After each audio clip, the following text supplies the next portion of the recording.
大家好。 오늘 시간은 교회사 5번째 시간입니다. 今天是教会历史的第5讲。 지난 시간에 기독론에 관한 논쟁 4차 회의까지 말씀드렸고요. 오늘부터는 5차부터 말씀드리겠습니다. 那么上一讲呢，我们一起来分享了有关一些会议当中的4次会议今天是第5次会议， 제5차 회의입니다. 是第5次会议。 장소는 콘스탄티노폴리스에서 553년에 열렸습니다. 是在553年在康斯坦丁堡在那里聚集。 이 회의의 소집자는 유스티니아누스 황제였습니다. 其召集人呢，就当时的皇帝是尤斯提尼亚努斯。 이 회의의 의제는 다음과 같습니다. 其会议的议题如下： 일성론자와 화해하려고 삼장령을 발표한 것 때문입니다. 那么为了与那一性论者就单一性论者和解呢，那么在这里他们要提出一些新的一些见解。 일성론자라 하면 그리스도에게는 신성과 인성, 우리가 이성이 있다고 믿는데 한 가지 성만 있다고 주장하는 자들을 일성론자라고 那么 합니다. 主张一性论的，那是也是意思说呢，因为现在我们相信耶稣拥有人性和神性两性的但他们呢却主张只有一性没有人性。 이 회의의 결과로 이제 칼케돈 신조, 지난번에 말씀드린 칼케돈 신조의 결의 사항들을 지난 시간에 말씀드렸는데 이 신조를 갖다가 새로운 해석으로 정통 교리를 삼았습니다. 那么其带出的会议的结果呢，他们对信条呢有了一些新的解释和定义。 다음은 제6차 회의입니다. 然后是第6次会议。 제6차 회의 역시 콘스탄티노폴리스에서 680년에 열렸습니다. 在公元680年的时候呢，在康斯坦丁堡也是同样的一个地点聚集开会。 이 회의의 소집자는 콘스탄티누스 4세였습니다. 其召集者呢就是康斯坦丁四世。 이 회의의 의제로는 그리스도의 일의론입니다. 那么其议题呢就是基督的一义论。 그리스도께서 인성과 신성을 가지셨지만 신이만 하나님의 뜻만 가지고 계셨다는 주장을 펴게 된 것입니다. 因为他们主张呢基督有人性和神性而组成，但是他虽然拥有这种两性，但他只拥有来自于神的意愿。 그러나 결과로 일의론을 채택한 것이 아니라 이의론, 그리스도께서 인성과 신성을 가지셨던 것처럼 인의와 신의를 가졌다고 결의를 했습니다. 其结果呢带出了两义论，也就是神以基督拥有神意和人意两方面也都拥有。 제7차 회의입니다. 第7次会议。 장소는 니케아였고요. 연대는 787년이었습니다. 其场所呢是尼케아是在787年。 소집자는 콘스탄티누스 6세였습니다. 其召集者是康斯坦丁六世。 이 회의의 주요한 의제는 성화 숭배의 문제였습니다.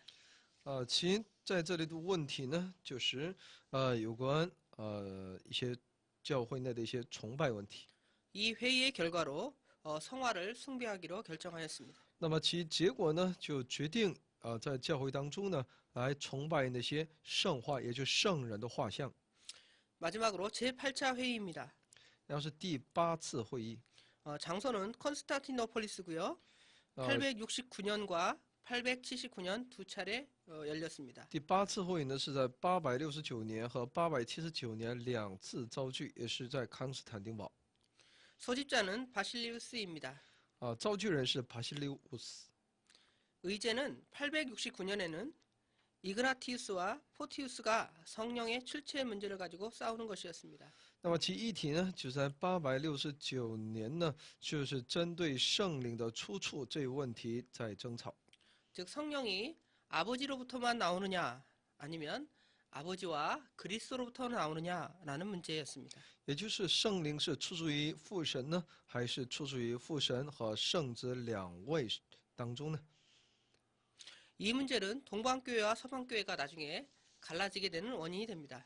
这会呢，这会的结果呢，也带出了东西方教会的分裂。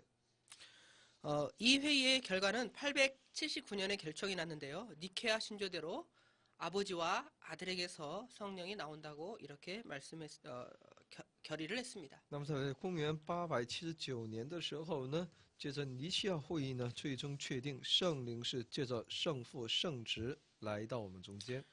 다음은 수도원에 관한 내용입니다. 下面是有关修道院的内容。 수도원이 생긴 원인에 대해서 몇 가지로 말씀드리겠습니다. 下面是有关修道院形成的一些原因。 수도원이 생기게 된 원인은 먼저 기독교가 국교가 되자 기독교가 세속화되기 시작했습니다. 那么其原因呢？第一个呢，因为是呢，当基督教成为国教的时候呢，基督教就变得慢慢的世俗化了。 여기에 대한 반작용으로 금욕 생활과 경건 생활을 하는 운동이 일어나게 되었습니다. 为了就是来抵制这样的一些世俗化，那就出现一些禁欲的主张禁欲生活和敬虔生活的一些运动。 교회가 조직화되고 규율화됨에 따라서 개인 신앙 활동을 하게 되는 수도원이라는 별개의 사회를 찾게 된 것입니다. 当教会体系化、规范化的时候呢，那么也就出现为了个人的信仰为个人的信仰活动所提供一些场地的，也就是修道院的一些出现。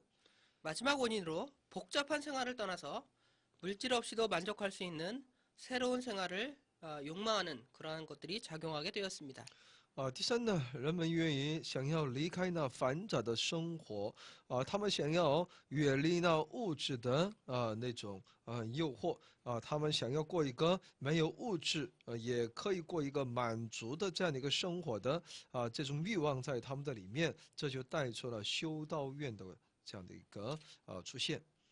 수도원 운동의 기원에 대해서 말씀드리겠습니다. 那么修道院这运动的起源， 수도원 운동의 기원은 안토니우스로부터 시작되었습니다. 那么其起源是从安东尼而开始的。 안토니우스는 이집트의 부자의 아들로 태어나서 어릴 때 조실부모하고 그 누이와 같이 살았습니다.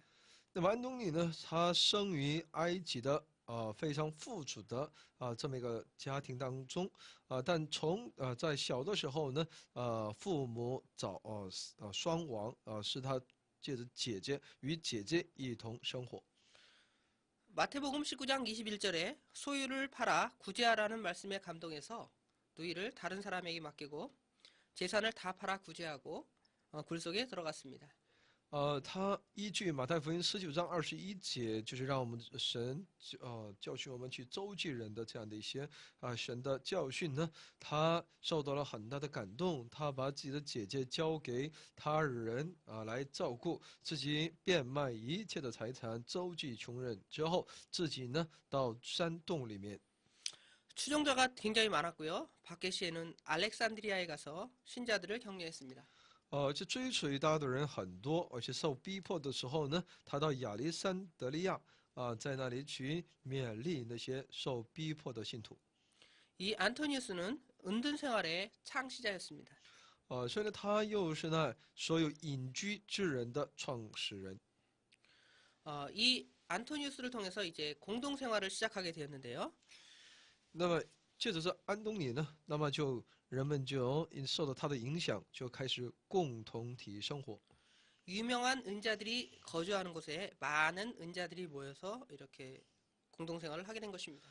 因为当这些有名的、有威望的这些人在那里隐居的时候呢，同样也带出很多的追随人在那里一同在那里隐居。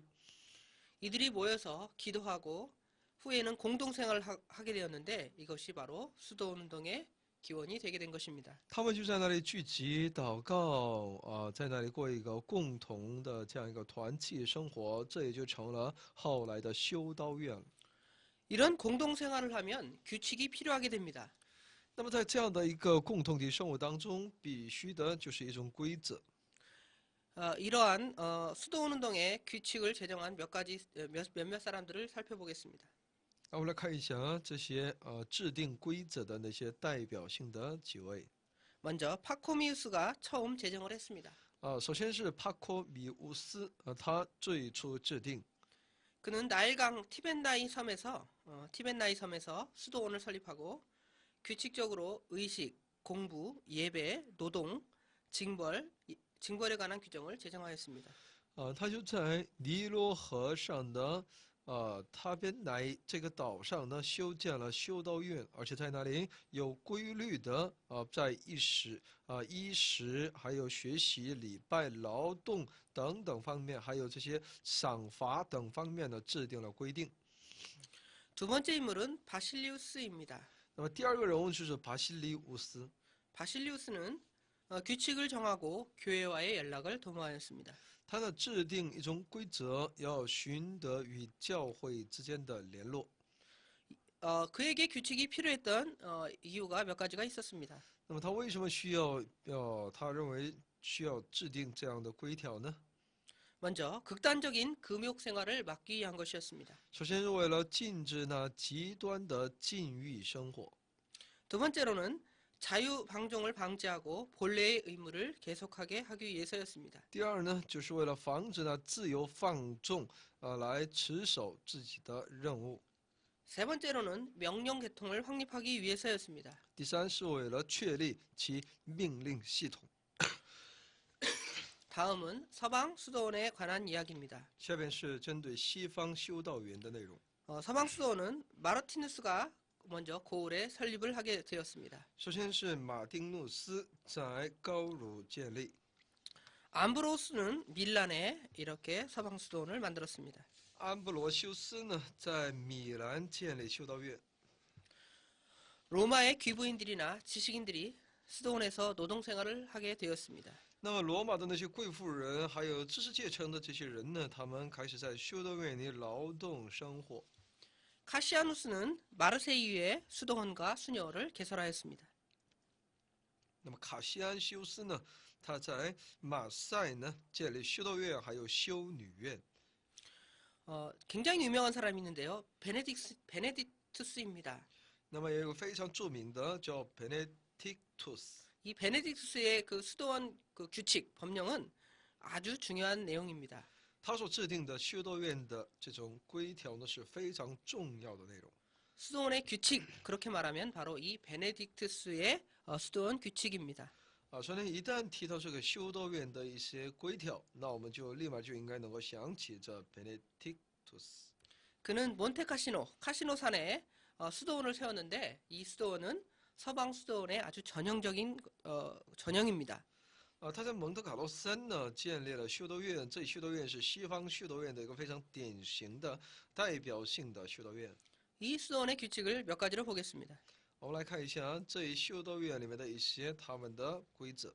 먼저 그 수도원의 원장을 뽑을 때에는 그 수도원 그 회원들의 전원 선거로 선출을 하게 되었습니다. 这修道院的院长当选举的时候呢，是必须由其修道院的全部一些成员呢来投票产出。 만약에 문제가 발생하면 큰 일일 경우에는 이 수도원 전체 회의에서 결정을 했고요. 작은 일일 경우에는 이제 수도원의 원장과 그 다음에 수석 수도사가 서로 협의를 하여 그 문제를 처리하였습니다. 在大的问题上呢，他会举行全体会议来进行。在小的这些问题上呢，院长还有其首席的修道士呢来协商处理。 이 그 수도원에 들어올 수 있는 지원자들에게는 먼저 어떤 시험이 좀 필요했습니다. 然后想要这个修道院，加入修道院的那些志愿者呢，他们必须首先要通过一些考试。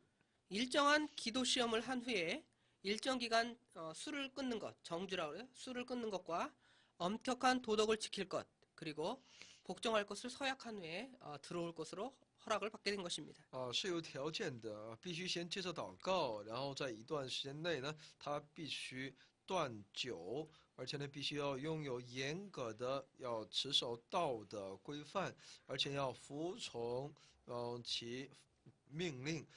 在这方面他答应的时候呢，才能够最终允许入修道院。 노동을 장려했고요. 노동을 장려한 까닭에 자력 생활을 하게 되었습니다. 而且鼓励劳动，让他们能够在修道院里自力更生。 그레고리우스 1세는 이 수도원에 이교도를 전도하는 일을 이렇게 맡겼습니다.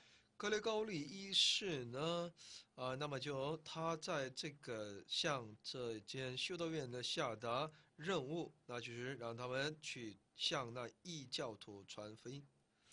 이 수도원은 후대에 학문의 중심지가 되는데요. 이것을 만드는 역할에 카시오도루스가 큰 힘을 썼습니다. 那么修道院呢后来就慢慢形成了其修炼学问的、研究学问的这么一个中心地哈，所以呢，这卡西欧托鲁斯它所起的作用非常的大。 다음은 로마 교권의 강화에 관한 내용입니다. 下面是有关罗马教权的加强。 로마 교권이 강화된 몇 가지 이유가 있습니다. 罗马教权的加强是有理由的。 먼저 대도시 교회이기 때문에 유력자가 많이 있었고요. 전도, 구제, 회당, 건축비 부담으로 그 세력이 집중이 되게 된 것입니다. 因为是大城市的教会，所以呢也有很多一些有能力的人，而且呢在传福音、周记、还有会堂、还有建筑费等等这方面呢，他们就慢慢开始形成一种势力。 로마는 특별히 베드로와 바울의 순교지였기 때문에 이렇게 로마 교권이 더 강화되게 된 것입니다. 罗马教权的这个不断的加强，也是出因于罗马是彼得和保罗的殉教地。 로마 제국의 수도가 처음에는 로마에 있다가 이제 동방인 컨스탄티노폴리스로 이주를 하게 되면서 동방으로 천도하게 되면서 로마의 감독의 지위가 굉장히 높아지게 되고 중요하게 된 것입니다. 那么罗马帝国的首都呢，就迁都到东方康斯坦丁堡这样一来呢，罗马总督的这种地位呢，在罗马就变得更加重要了。 다음의 중요한 이유는 레오와 같은 유능한 감독들에 의해서 이것들이 더 확립이 되게 된 것입니다. 那么再一个呢，是借着像这 Leo 一样的这些非常有才华的这种监督，而加强了其权力。 이 교권을 강화하는 그러한 회의가 열렸었는데요. 불가리아의 소피아 지역인 그건 요새 지명이고요. 살디카라는 지역에서 회의를 해서 로마 교권을 강화하는 그러한 회의를 해서 결정을 하게 된 것입니다. 那么这样的一些决定呢，是在现保加利亚的索菲亚会议上呢决定的。 지금 이 로마 교권을 강화하게 된 인물인 레오에 대해서 말씀드리겠습니다. 那么 Leo 他是使这罗马教权不断加强这个过程当中非常重要的人物。 레오 1세는 설교가였고 문학가였고 정치가였습니다. 那么 Leo 一世呢，他又是講道家，他又是文學家，又是政治家。 그는 마태복음 16장 9절을 근거로 해서 마태복음 16장 9절은 베드로 위에 교회를 세운다는 그러한 표현입니다. 근데 이 베드로는 그 페트라 반석이라는 뜻이 교회라는 뜻이 베드로의 이름이 아니었는데 이것을 근거로 해서 로마 감독은 베드로가 그 권위를 계승한 것이라고 주장을 하게 된 것입니다. 那他呢，依据马太福音16章9节，就是把教会建造在这磐石上。那么这磐石其实不是指那彼得，而是指教会的。但他们呢却认为彼得继承了其权威，所以呢，罗马的监督呢同样继承了彼得的权威。 하나님께서 로마 제국을 세우신 것은 기독교를 위한 것이니까 수도사에 쥐 있을 만하다고 그는 말했습니다. 说呢，神就是振兴罗马帝国是为了教会的，所以呢，修道士的地位也应该有相应的提高。 서로마 제국의 황제 발렌티누스 3세는 칙령으로 이 로마 감독이 서방교회의 원수라고 이렇게 말했고요. 배반자는 국가의 배반자라고 규정을 했습니다.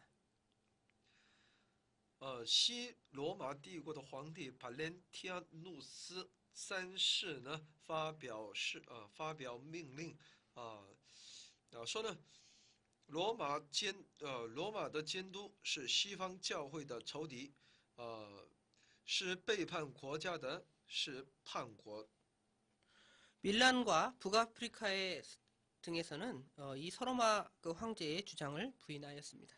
但在米兰还有北非呢，他们却否认，他们拒绝这西罗马皇帝的主张。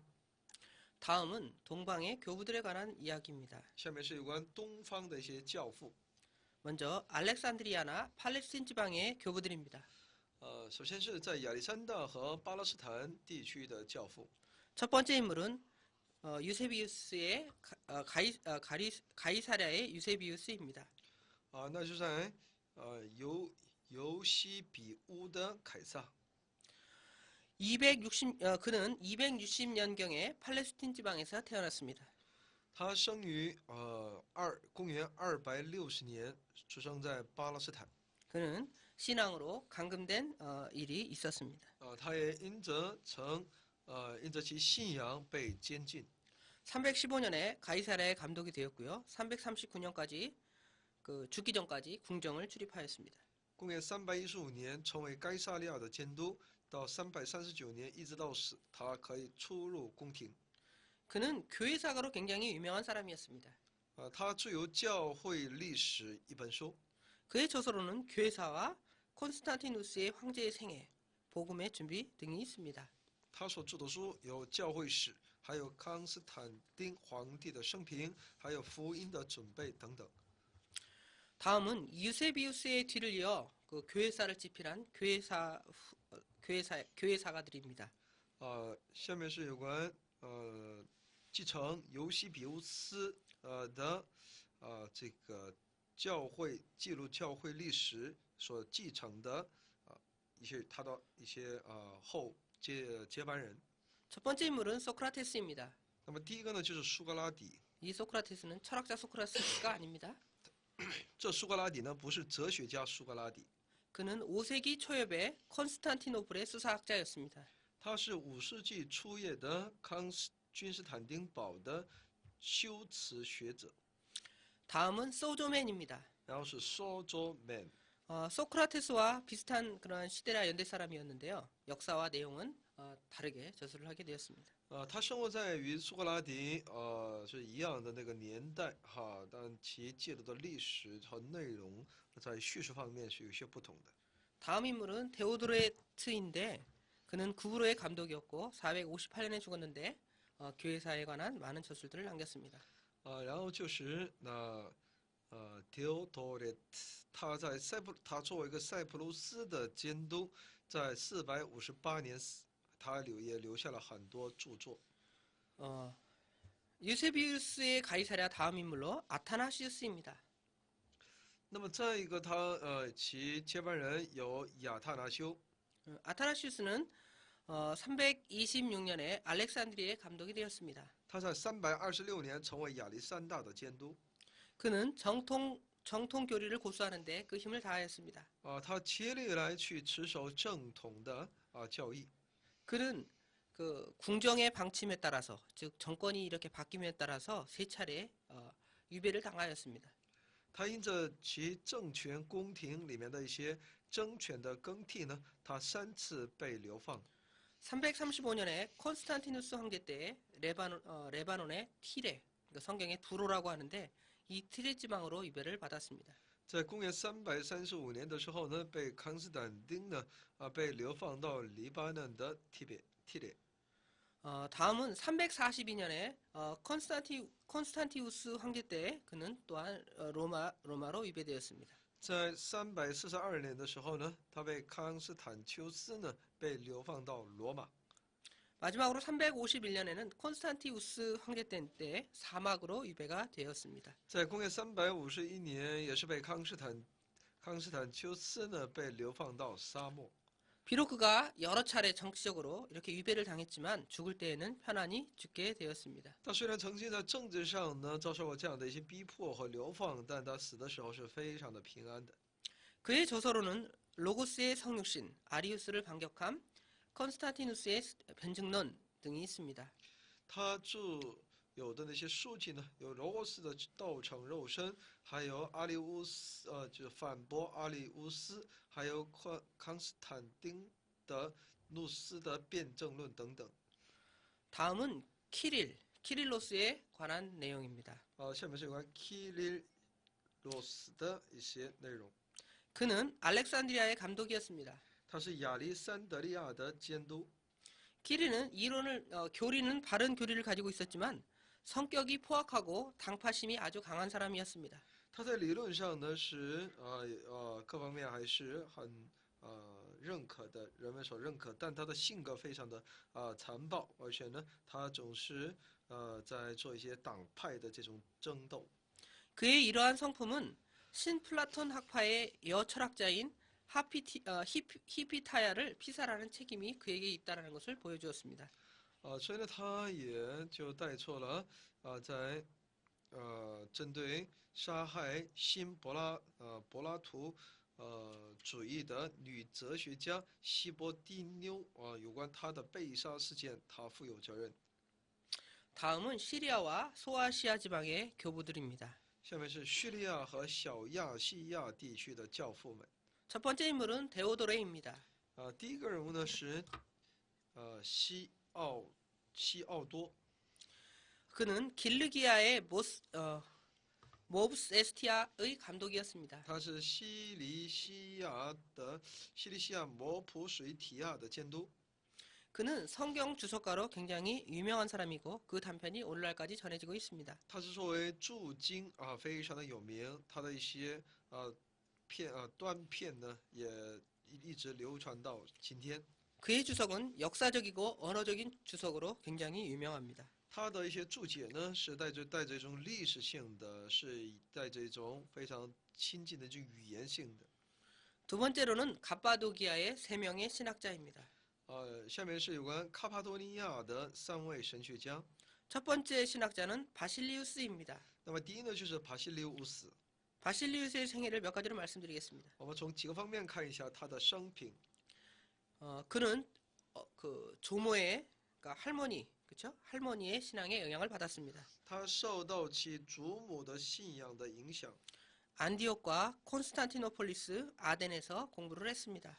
他是在安提阿、还有康斯坦丁堡、还有在雅典等地学习。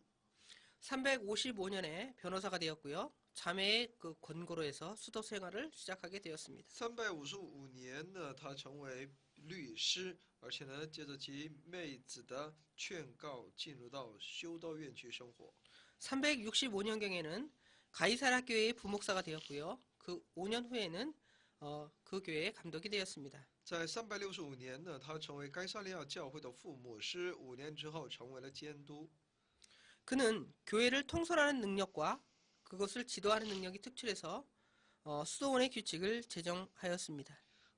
他呢，针对教会的一些管理、指导这方面呢，能力突出，所以呢，后来由他来制定修道院的规则。 이것은 아까 수도원을 공부할 때 다 말씀드렸습니다. 这在我们在刚才学习修道院的时候已经分享了。 그의 저서로는 그리스의 신성론과 성령론과 설교집 서신 등이 있습니다. 他著有的那些书信呢，有基督的神性论，还有圣灵论，还有讲道集，还有书信等等。 두 번째 인물로는 니사의 그레고리우스입니다. 那么第二个人物呢，又是尼撒的格列高利乌斯。 니사의 그레고리우스는 방금 전에 말씀드린 바실리우스의 동생으로 바실과 같이 공부를 했습니다. 他是巴西利乌斯的弟弟，与他一同学习的。 380년 콘스탄티노폴리스에 가서 신학 논쟁에 참가한 유명한 설교가였습니다. 在380年呢，他又是参加康斯坦丁堡这神学争论的非常有名的讲道人。 갑바도기아의 세 신학자 중에 마지막 인물은 나치안의 그레고리입니다. 加帕多尼亚的那基安诸寺的其神学家呢是格里高利。 시리아와 소아시아의 그 지방 교부들에 대해서 지금 말씀드렸는데요. 첫 번째는 아까 데오드레였고요. 두 번째는 갑바도기아의 세 명의 신학자였습니다. 세 번째 인물로는 크리소스톰입니다. 那么第三个人物呢，就是크리소스토모스。 크리소스톰은 그 별명이 황금의 입이다라는 별명을 가지고 있었습니다. 他的别名呢叫黄金嘴。 이렇게 그에게 별명이 지어지게 된 것은 그가 그만큼 설교가로서 굉장한 그 영향력을 가진 사람이었음을 말해주는 것입니다. 也就告诉我们，他作为一个讲道人，他的影响力是非常大的，所以人们称他为黄金嘴。 그의 생애를 몇 가지로 말씀드리겠습니다. 我们来看一下他的生平。 346년에 안티옥에서 출생했습니다. 他公元346年生于安提阿。 그의 부친은 장군이었는데 일찍 죽었고요. 어머니 안투사는 어거스틴의 어머니 모니카와 같이 칭찬을 받는 신앙인이었습니다. 他的父亲呢，作为一个将军呢，他早年就去世了。他的母亲安托萨呢，与奥古斯丁的母亲莫妮卡一样，是受人称赞的蛮有信仰的女人。 그는 법률가였고 수사학자였고 변호사였습니다. 他又是那法律家、修辞学家，还有辩护师。 안디옥 감독에게 신학을 배운 후에 세례를 받고 수도원 생활을 시작했습니다. 他从安提阿的监督那里学了神学之后呢，受洗开始了修道院的生活。 394년에 안티옥의 감독이 되었고요. 그 다음에 그 후에 콘스탄티노폴리스의 대주교가 되었습니다. 那么他在公元394年的时候成为安提阿的监督，并后来呢，已经成为康斯坦丁的大主教。 그는 해석적 설교와 성경 주해에 굉장한 노력을 많이 기울였습니다. 他对解释性的讲道还有圣经注释这方面呢，真的付出了很大的努力。 그는 그 황태우를 갖다가 사치하다고 공격해서 404년경에 길리기아 지방으로 이렇게 추방을 당했습니다. 所以在440年的时候呢，他因着不满皇后的一些奢侈，就把他流放到那儿。 다음은 서방의 교부들입니다. 然后是西方的教父们。 먼저 서방의 교부 첫 번째 인물로 힐라리우스입니다. 那么西方教会的教父呢，第一个呢就是呢希拉里乌斯。 그는 프랑스의 푸아티에에서 출생했습니다. 他生于法国的普瓦捷。 그는 철학과 문학에 뛰어난 사람이었습니다. 他在其哲学和文学这一方面是非常的出色的。 350년경에는 고향 교회의 감독이 되었고요. 정통을 보수하는 데 헌신을 했습니다. 到了公元350年的时候呢，他成为了故乡教会的监督。他开始竭力去持守正统保守的这种。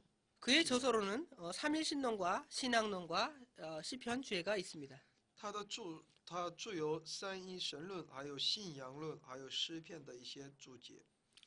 다음 인물로는 암브로시우스입니다. 下面是安布罗修斯。 그는 340년에 고을 지방의 수도인 토리에서 출생했습니다. 他呢是在340年呢生于고을的首都托里。 로마에서 교육을 받았고요. 밀라노의 주지사가 되었습니다. 他在罗马受教育，并在米兰成为了米兰的政治领袖。 그러니까 그 밀란의 주지사가 된 후에 이제 5년이 지난 후에 그 지역에 감독이 죽게 되었고요.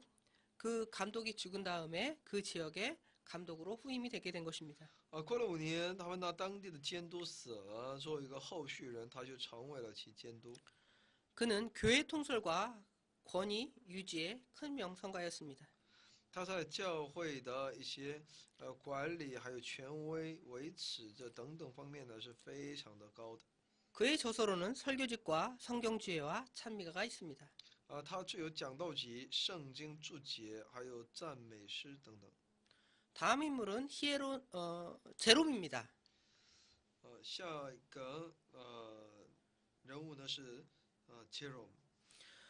그는 346년에 달마디아의 스토리돈에서 출생했습니다. 他在346年生于达尔马提亚。 그는 20세에 수세를 받았고요. 372년경쯤에 그는 동방을 여행했습니다.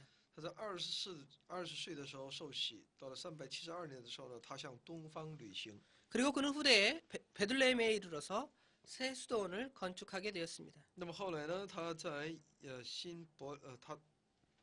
伯利恒呢建造了新的修道院。 그는 구약 성경을 그 헬라어에서 라틴어로 번역하는 일에 힘을 기울였고 그것에 성공을 거두었습니다. 他竭力把希腊文翻译成拉丁文。 다음은 이 여러 교부들 중에 가장 유명한 어거스틴에 관한 이야기입니다.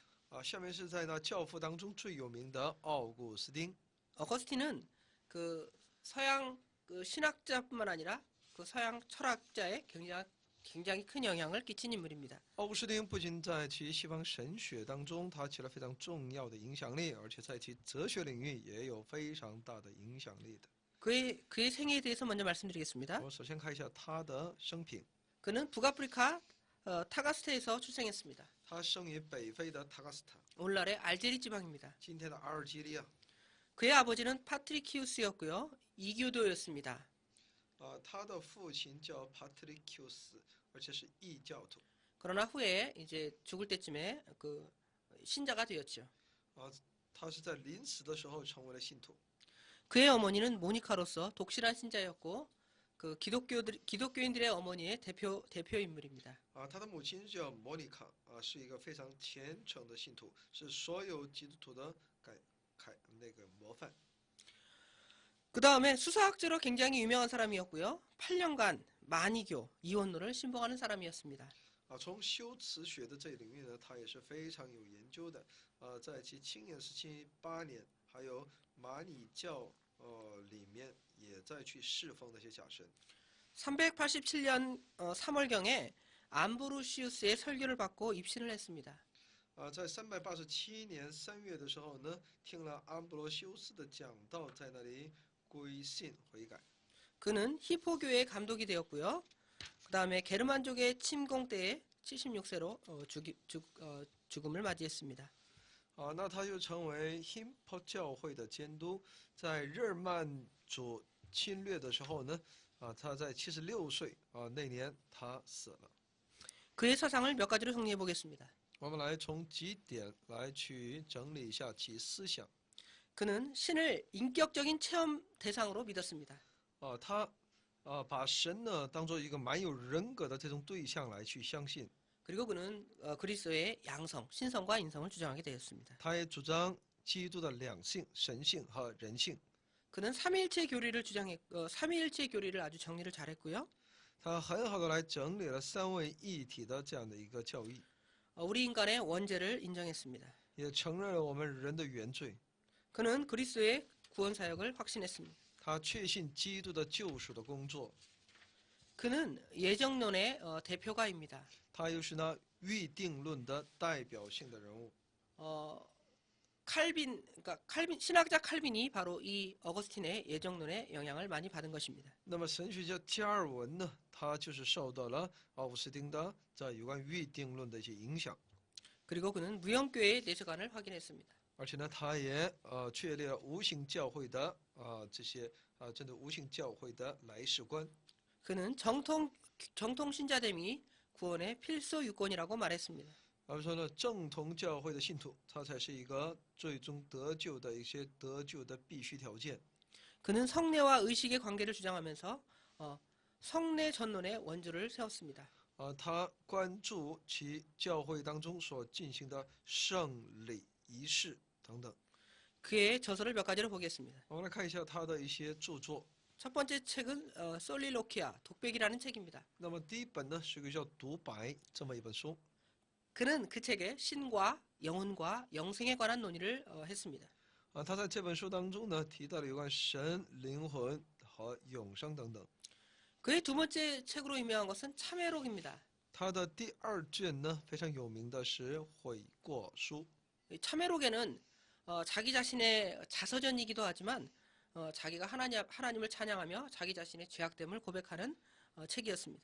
那么这是个自传也是在神面前的一种忏悔。 그 다음에 삼위론이라는 책을 썼는데요. 삼위일체론이라는 책입니다. 이 책은 삼위가 동등하다고 주장하는 책입니다.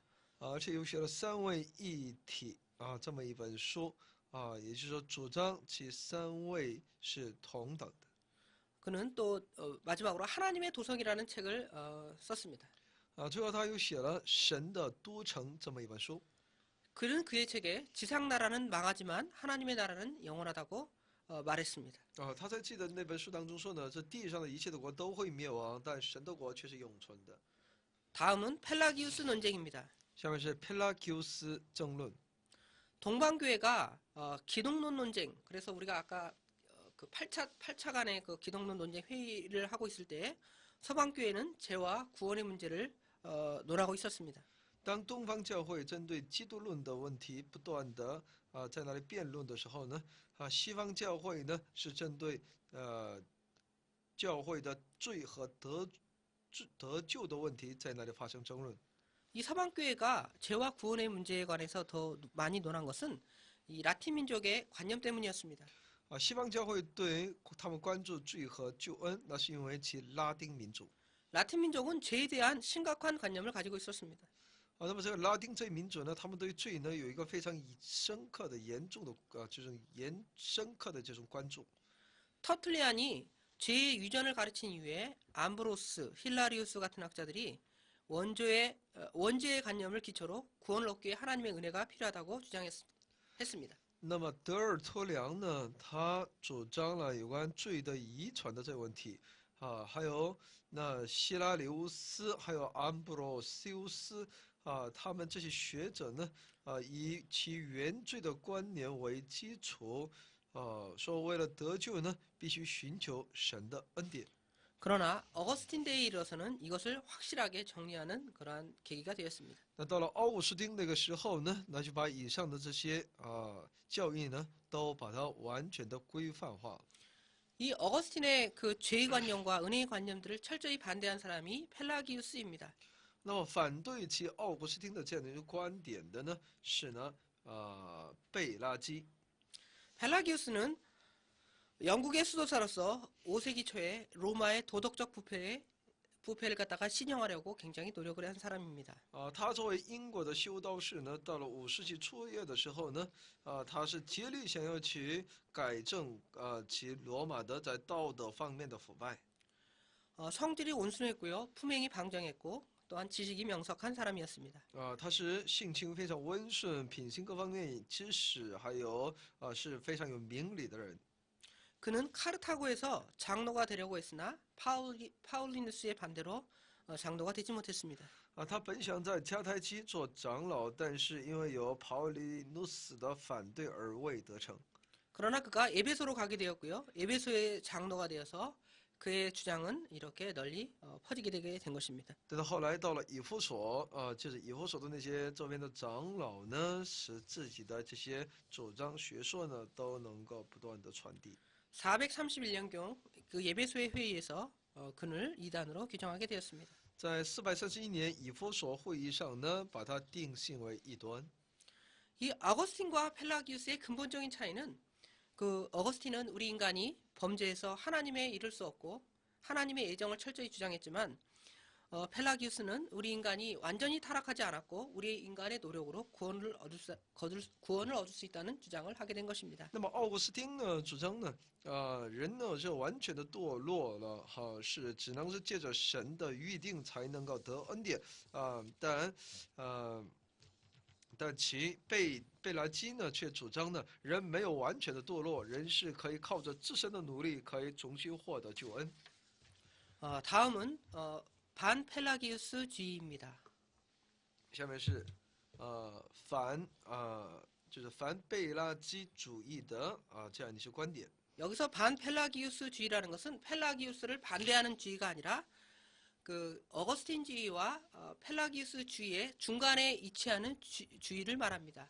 但这个不是反是半也就是说他是奥古斯丁和贝拉基持这种两种观点的中间的这种观点的那群人。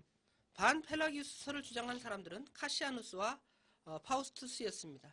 那么其这一主張的是叫卡西安，还有福图德。 그의 주장은 죄는 유전되고 그 다음에 하나님의 은혜로 구원한다는 것은 어거스틴의 주장과 동일했습니다. 他们主张呢，罪是可以遗传的，而且是借着恩典而得救的，这与奥古斯丁的主张是相同的。 그러나 어거스틴의 주장과 달랐던 것은 하나님의 은혜는 모든 사람에게 제시가 되는데 사람의 의지에 따라서 그것을 받거나 아니면 거부할 수 있다 이렇게 주장을 하게 된 것입니다. 但与奥古斯丁不同的，那就是说，神的恩典呢是向着所有的人所展示的，只要人呢是借着自己的意志接受，或者也可以拒绝。 다음은 도나투스에 관한 이야기입니다. 下面是多纳图斯有关他的一些内容。 도나투스는 우리가 지난 시간에 배운 그 분리주의자들을 배울 때 이것들을 언급했던 것입니다. 在我们上一讲有关在分享分离主义者的时候呢，也谈过这些内容。 그들의 주장은 범죄자를 교회에서 제거하라는 것이었습니다. 他们的主张就是把罪犯呢应该从教会当中除名。 범죄자가 회원에 있는 교회는 하나님으로부터 떠났다고 또한 그들은 주장했습니다. 他们主张呢，有犯罪的人在教会里面的作为会员，在教会里面的这样的教会本身呢，就是已经离开了神。 범죄자에게 또한 세례를 받은 것은 또한 무료라고 또 주장을 했습니다. 从犯了罪的人，借着他那个受到了洗礼，那这个受洗也是无效的。 그래서 교회를 따로 세웠고요. 他们就另立教会， 그래서 세례를 또한 다시 그들에게 베풀었습니다. 他们又重新实洗。 411년 힐라리우스는 카르타고 회의를 소집해서 이 도나투스를 이단으로 규정했습니다. 在411年，希拉里乌斯呢，在卡尔他呢这个召集会议，把它定为异端。 이 회의에서 결정한 내용은 집회를 금지하고 회당은 정통파에게 양도를 하며 그들의 시민권을 박탈했고요. 예배자는 사용을 한다. 이러한 결의를 내렸습니다. 在这次决定当中呢，就是说禁止他们聚会，而且他们的会堂呢，就是把会堂呢归属于那正统的教会而且呢剥夺他们的市民权利而且呢参加他们的那个礼拜的都处以死刑。 그러나 어거스틴은 그 예배자를 사용하는 문제에 대해서는 반대를 했습니다. 但奥古斯丁呢却反对去处死参加礼拜的那些人的这样的一个规条。 다음은 이 니케아 시대의 예배와 예전에 관한 내용입니다.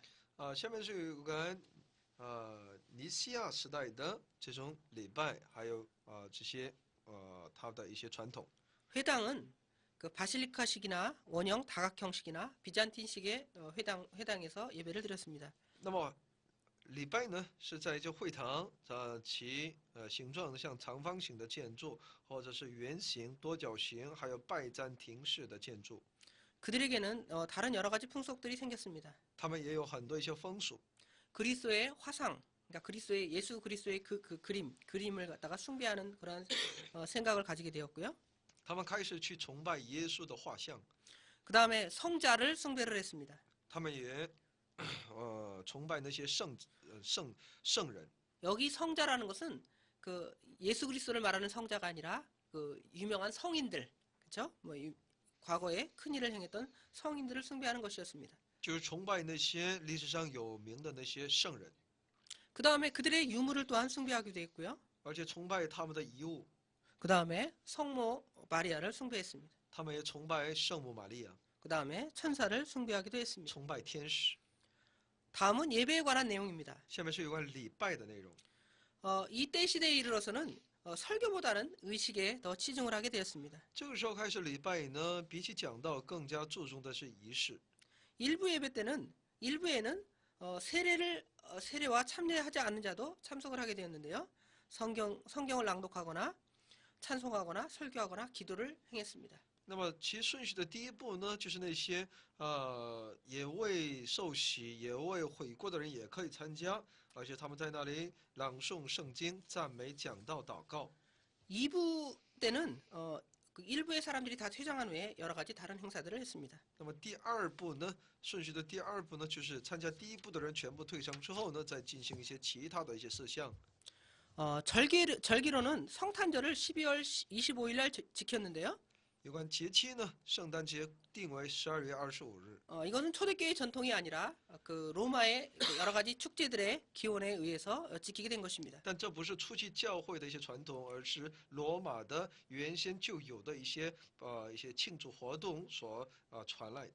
그 기원들을 보면 사투날리아나 시길라리아, 부르마리아라는 어떤 그런 당시의 로마의 이교도 축제들에서 이 성탄절이 기원하게 된 것입니다. 那么圣诞节的起源呢，也就是借着当时的那些他们传统的异教徒的那些节期或者是那些异教徒神的某一种一些纪念日呢，来作为一个圣诞节的日子。